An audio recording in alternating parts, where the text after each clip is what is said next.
Today, I chat with Cheryl Coen from the Springfield, Missouri area. I'm Rick J., your host, and this is Spotlight on the Arts.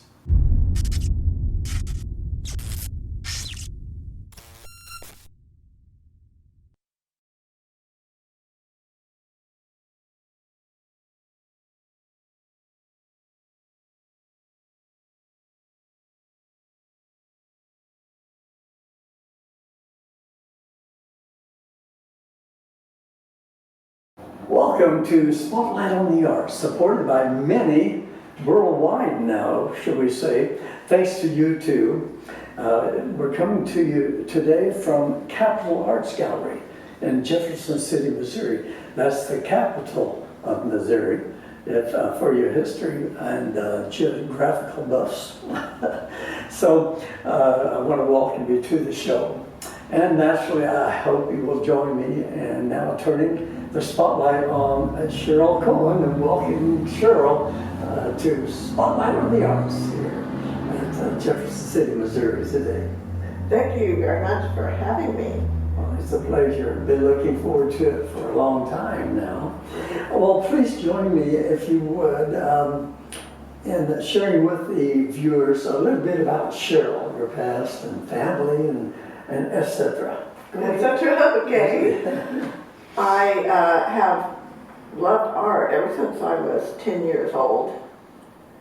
And I didn't have an art program in the school where I grew up with, so I was able to learn through the John Maggie art kit. Oh my, we just had this. Yes. Just had our guest, Gary Cadwallader, Yes. talking about John Maggie. So that's same here, great. Yes, and for a young aspiring artist, that was extremely helpful. It allowed me to work on my coordination skills and my value perception and my shape drawing. And my parents bought that for me for one Christmas, and I was just absolutely tickled. Oh, I can imagine. Yes. And where did you attend school? You was talking about as a youngster. As a youngster, I lived in several different places. I was born in Houston, Missouri, and then moved to actually near here, Lake of the Ozarks. I see. And then moved to a wildlife area near Winona, Missouri. Yes, I see. And I lived there for 15 years. Oh, excellent. So you're down in some great country down Yes. around that area. Yes. Springfield especially. Yes. So you mentioned being inspired by the Artist Academy.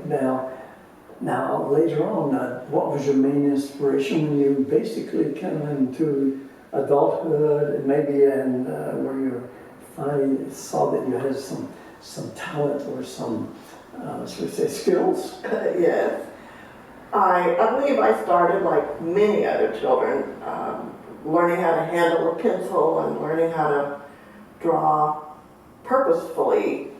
I tried to draw what I saw, and eventually I succeeded at that. And it takes years to actually go from one skill to the next. So, I learned to handle line, I learned to handle shape, I learned to graduate to watercolor. And my family did not have a lot of resources when I was little, so I painted on brown paper bags and I would paint on scrap paper. I did whatever I could to practice with my color and my brush. See. Oh, wow. So you was definitely wanting to make a career somewhat in the field of art, visual arts, I guess we would call it. Yes. Well, what continues to be your inspiration nowadays, in this year 2020? Yes. In a pandemic. Right. Scenic. Remarkable year. Yes. Remarkable.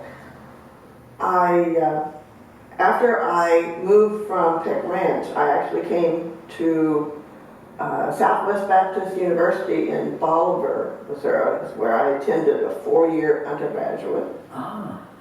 And basically made lots of mistakes and learned a lot in the process in my fine art field. And I also decided to have a double major, which was psychology and art. Ah, So the psychology is just now being used more through my color choices and my abstract work. so you did tie that in. I did. When you say psychology, I think of the folded piece of paper with the ink together. They used to talk about what can you see in this image? Yes. The ink blot, I guess you would Yes. call it. So that's great that you can tie it in now. So generally when we do artwork, as we've talked about before, there is generally a basis for it. So that's very interesting. The first time that anyone has been on the program that has used the psychology, the study thereof, psychology, and ties it into her artwork and the overall layout, design, and maybe what you see in one of her paintings. I think that would come to mind real quick. Well, how then do the ideas come to you? Our viewers or listeners, how do you become up with a beautiful painting like next to it? Yeah. Which we'll talk about in a moment. Yes. And of course, I can only speak for myself. I can't speak for other artists. But sometimes when I think I'm more intuitive, I believe that they call it intuitive, where I will look at a subject or I'll look at maybe a group of subjects, and something about that subject is like the light bulb goes off. Uh-huh. It's intuitive. It's like, okay, this is what I need to capture. Exactly. And then the training and the color choices and the line, the shape, then I use that. Excellent. I think that, again, basic is the basis for all of us. Yes. Something inspires us by intuition or what it is. So I know that with me, I see something, I have to paint it. Once it's in my mind, Right. I can usually carry it out on canvas, what have you. Well, now, we're looking at a painting here on the easel. Give us a little bit of a story behind this painting and what it means to you. We'll be talking about a lot more of her paintings after the break, but let's go ahead and tell us the story on this beautiful, Okay. awesome painting here. I get to eat my words because I just told you that I was inspired by something I saw. This is inspired by color choices only. And I would dig in my tool drawer and find all these different tools to make shapes with, and had my color palette set out, chosen, and I just play. Literally, it feels like play. I will start with, I love orange, so I will usually start with my warms and then work out. And explain warms to those that don't understand. Yes. Warms and cools, you know, they talk about it a lot in art instruction, but from someone right now in India or Africa watching the program, wherever, Yes. in Russia, we have a family in Russia who should be watching the program. What is warm? What is cold? What is cool? I used to think that warm was one side of the color wheel and cool was on the other, but when you get into very subtle color changes, that doesn't work. So what I use as a guide is I put two colors next to each other, and whichever color seems to come toward me is the warm, and whichever color goes back is the cool.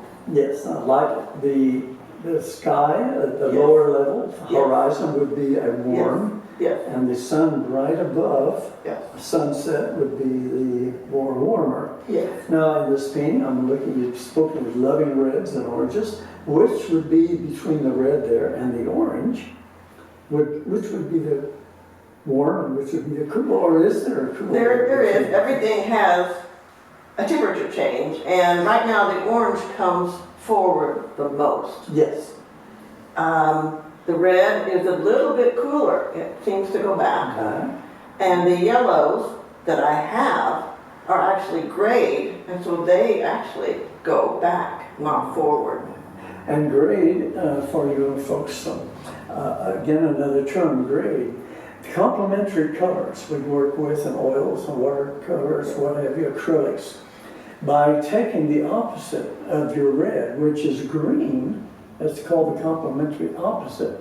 If you take a red and you put green in it, it will gray it to a gray, and eventually some colors like orange and blues will actually turn black. So when we mix colors for a formula of a painting, we try to stay within our colors and we gray them down with the opposite complementary color so that they become a mixture on the canvas controlled like a recipe in baking a cake or whatever. So I can see that she has grayed down her colors from my experience. So then there's a recipe basically on the canvas, and she's controlling those warms and those cools with graying down, bringing out the brightest with the less opposite of red. That's almost a red of right out of the tube. But as you see the red here, that's a grayed down red to a certain degree, or an orange. So yes, go ahead.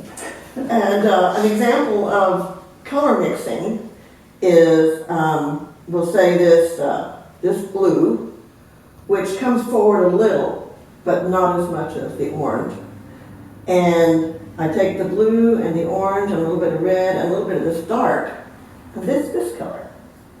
Yes. So I add a little bit of light. I may add again, if you take your ladies with a lipstick and you have a dark lipstick and your red lipstick, put them side by side, the red lipstick will come out at you as if it's on your lip, maybe to attract attention. But if you put the black next to the red, you'll see it almost looks like a black hole, and it disappears at more of a distance. So that's how we control depth and perception in a painting, and certain things that want to come out. And there's another trick that I use, is I use a 3D glass. 3D glasses that I've talked on a few times. And you put those glasses on and you'll really see the depth perception, what is warm up front, especially reds, and what is distant in the blues and lighter colors, greens, what have you. Well, we're getting close to a commercial break, believe it or not. Cheryl, please hang with us a few moments. You've shared so much. Can't wait to get to the second second segment. Thank you. Thank goodness.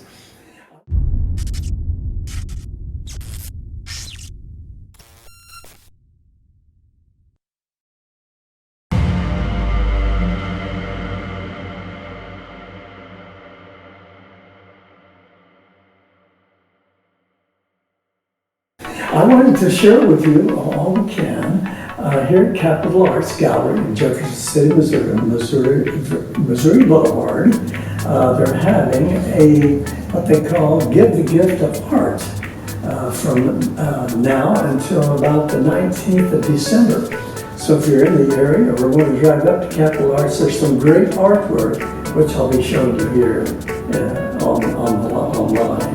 So keep Capitol Arts Gallery in mind, not only for the gift of giving art, but also for their annual shows that they represent and feature and exhibit.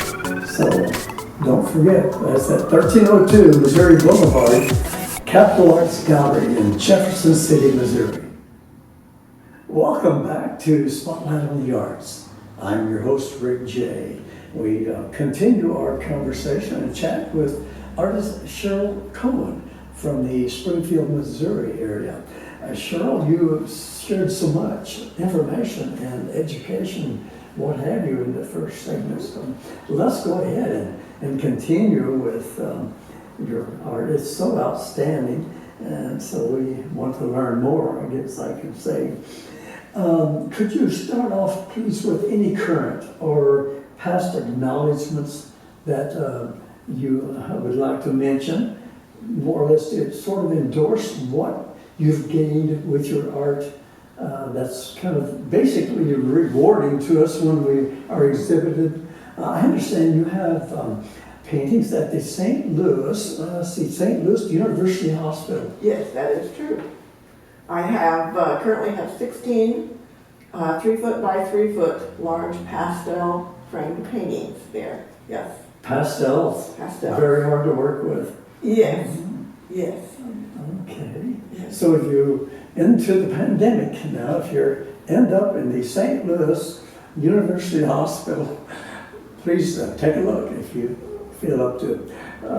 Just a little bit of humor there, dry humor, I guess. But, art does bring us up from the lows sometimes. So that's only in a positive manner that I present that as an invitation to view our art if you get a chance to visit the St. Louis University Hospital. Yes. And what's the theme, basically, on those paintings? Actually, the University Hospital chose the Missouri Botanical Gardens as their theme. Oh, my. And each floor is a different flower. Super. And so I have 4 floors represented, but I'm not the only one. There's actually 250 different originals from different artists that are represented, and I have 16 of those. And is that an ongoing exhibit? It is. It will stay in the hospital, as I understand it, for 10 to 12 years. Oh, my. Yes. Excellent, excellent. Congratulations Thank on you. that. Well, now, any other current or past acknowledgments you'd like to mention? I'm going to think. You do exhibit. I do exhibit. I have won awards. I've won honorable mentions. Of course, I'm more pleased when a collector wants to own the painting. That's the highest compliment, I feel like. I guess. I am into the win-win, where I love to create the painting, and I love it when someone wants to take it into their home and live with it. That's total win-win. That's definitely a win Yes. for both. Yes. That's for sure. I'd like to ask you now, your process. You work with oils and pastels and watercolor. Yes. So do you have, we say it basically starts with an intuitive thought from looking at some type of a subject matter. Do you have a process that you follow? Do you do a drawing beforehand, or you just go for it? That has evolved over the years. I used to do extensive sketches and plans on a painting before I started it. And after you do that for a few years, now I do it all in my head. I hear you. I started painting, which I've shared on Instagram. Some of my starts this last week, about 5 or 6 paintings now in the process. And I just basically take the brush and say the building's going to be here and outline it with brush strokes and get the perspective on it. And people will say, that's going to be a painting. And then when it's finally finished, they'll see. But I don't waste the time drawing anymore. And that's what I think you're basically doing that. So it begins basically with a thought and laying down some paintings in certain areas to get the perspective and of the, shall we say, the line of, if it's whether it be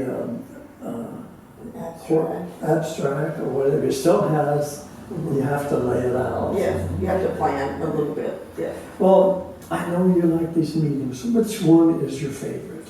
Well, currently, I do prefer the oils. I agree. I'm with you on that. I love the magic of oils. Yes.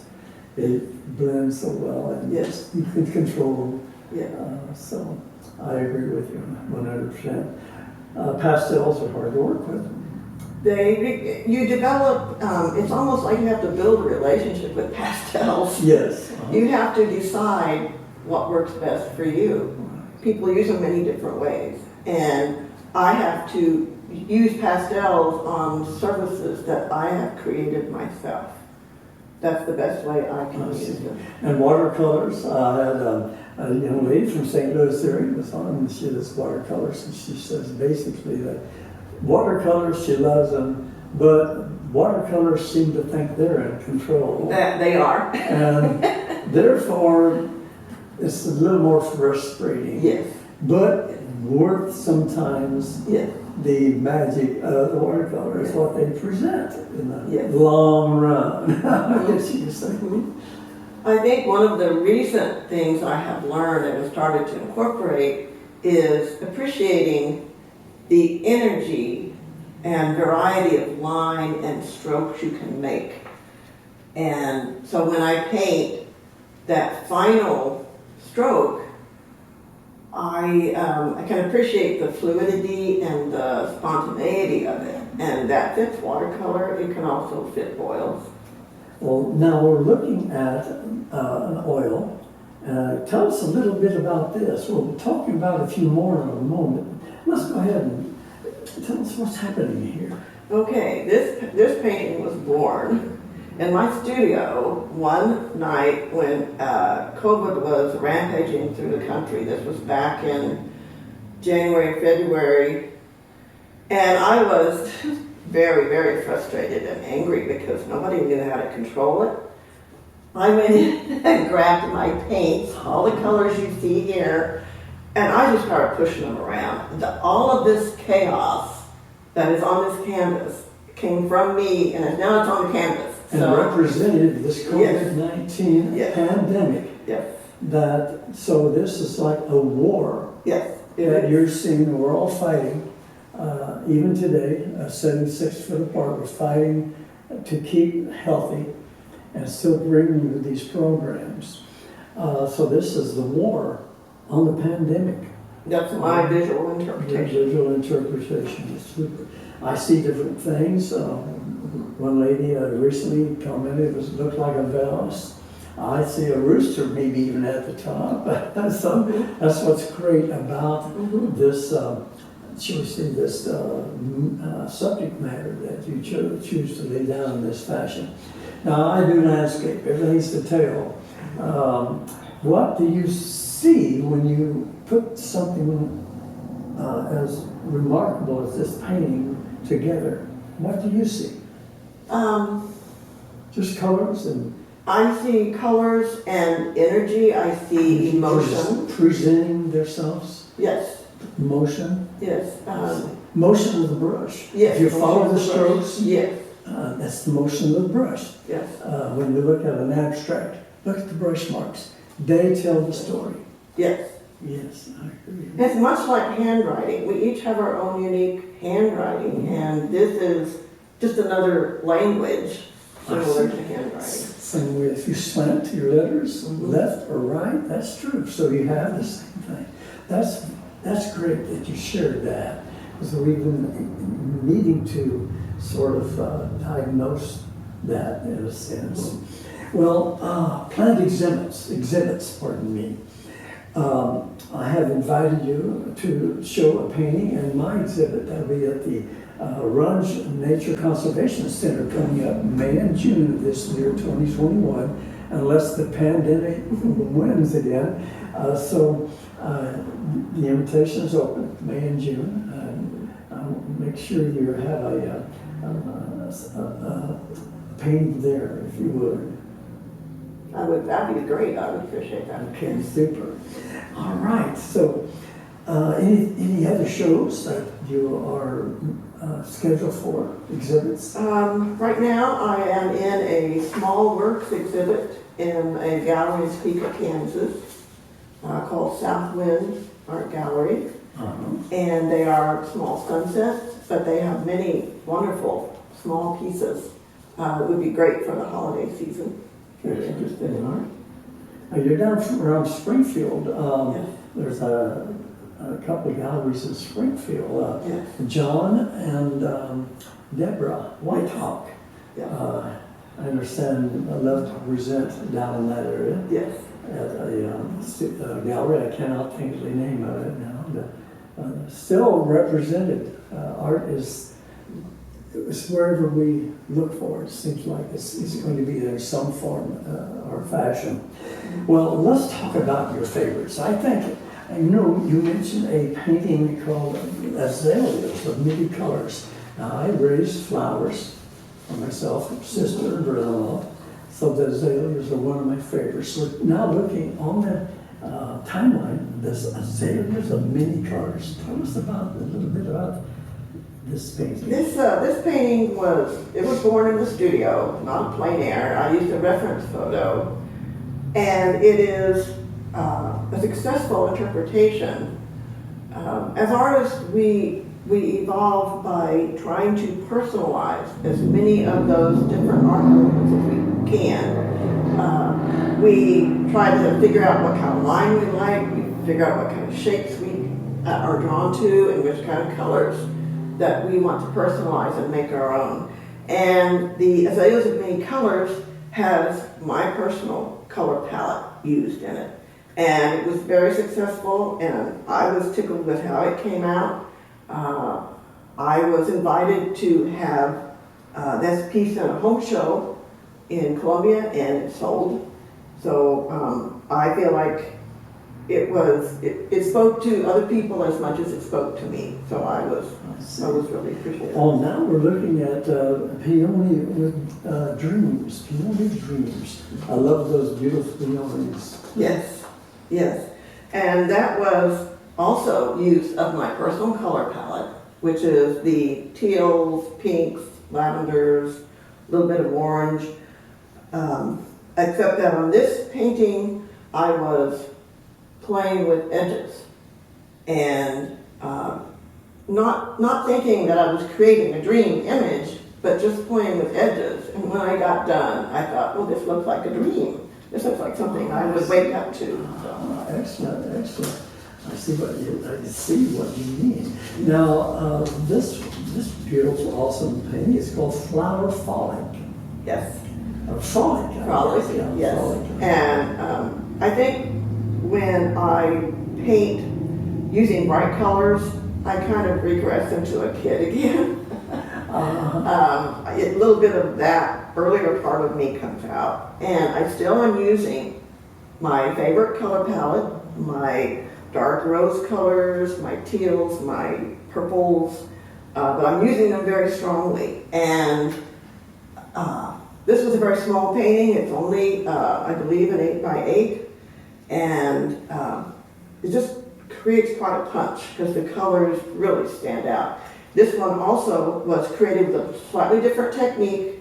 I discovered that if I put down a layer of acrylic, in this case it would be the alizarin crimson underlayer, and I used my other personal palette colors on top. So the red pops through. And it gives more depth. Layering, Yes. I believe in layering.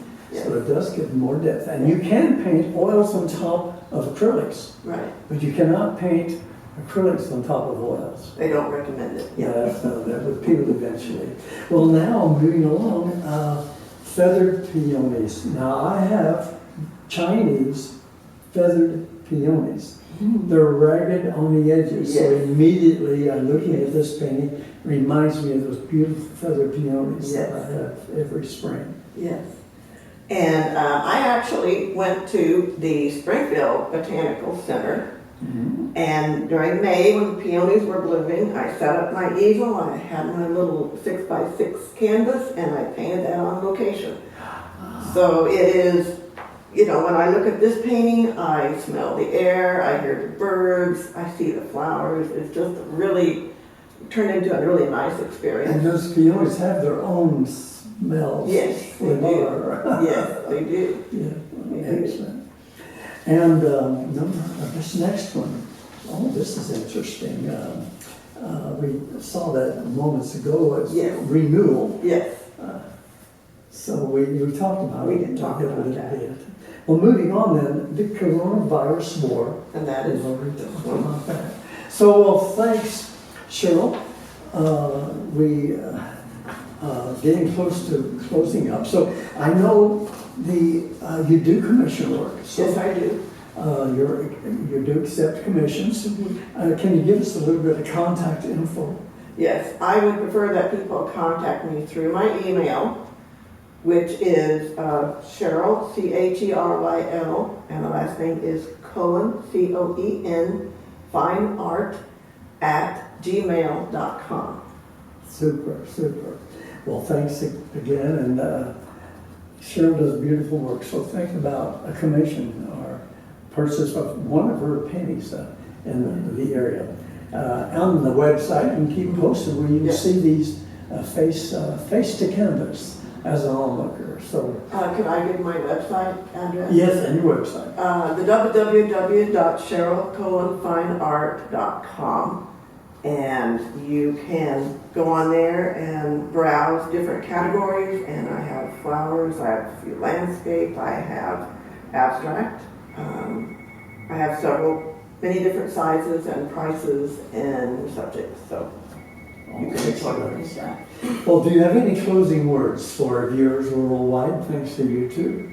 You can look at the camera and you have any words of inspiration? Someone might be in a lull or hasn't picked up the brush. Yes. It's so rewarding. Yes, especially for the newer artists and for some of the older ones that have been working a while.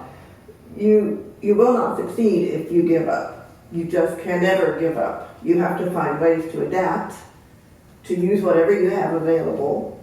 And if you have a passion, you have to have the passion to keep working even when you fail. And it's okay to fail. That's how we learn. So Passionate, that's the name of the game when we do any type of art, whether we're an entertainer, musician, actor, or whatever. It's all about spotlighting the arts. And thank you so much again. thank Cheryl, you for having me. All right. Well, thanks again. Goes out to Capital Arts Gallery here in Jefferson City, Missouri, for providing this location. Cameraman Rick J today. And a super thank you goes to our viewers worldwide. So I say, look for more Spotlight on the Arts on YouTube. Be safe and stay healthy. Rick J saying, see you next time.